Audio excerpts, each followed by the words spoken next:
Hello नमस्कार सम्पूर्ण दर्शक महानुभावहरुमा म यम बहादुर विका तपाईहरुको समक्ष म सानो भिडियो लिएर उपस्थित भएको छु। यो भिडियोलाई तपाईहरुले राम्रोसँग हेर्दिनु होला, अन्तिमसम्म हेर्दिनु होला, कमेन्ट गरिदिनु होला, लाइक गरिदिनु होला, शेयर अनि सब्स्क्राइब गरिदिनु होला। यो भिडियोमा मैले के भन्न चाहन्छु भन्दा सम्पूर्ण दर्शक महानुभावहरुले अहिले आउँदै गरेको यो चुनावलाई चाहिँ भव्य र सभ्यको साथ सफल बनाउनु पर्यो। फागुन 21 गते भनेको चुनाव, अब यसमा आफ्नोलाई भन्दा पनि राम्रोलाई चाहिँ भोट हाल्नु पर्यो। अब आफ्नो भन्दा भन्दै हाम्रो देश कहाँबाट कहाँ पुगिसक्यो हैन। अहिले मौका आएको छ।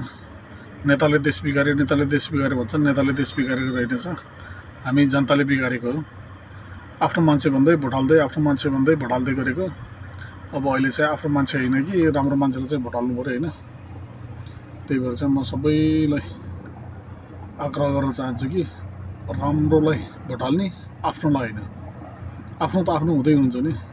म एमाले हो, म कांग्रेस हो, म माओवादी हो, ओके तपाईं त्यही बस्नुहोस्, नो प्रब्लम। तर अहिले चाहिँ नेता चुन्ने बेलामा चाहिँ राम्रोसँग नेता चुन्नुहोस्, राम्रोसँग भोट हाल्नुहोस्, त्यसपछि देश बन्छ। नत्र आफ्नो मान्छे भन्दा भन्दै देश चाहिँ कहाँबाट कहाँ पुगिसक्यो हैन।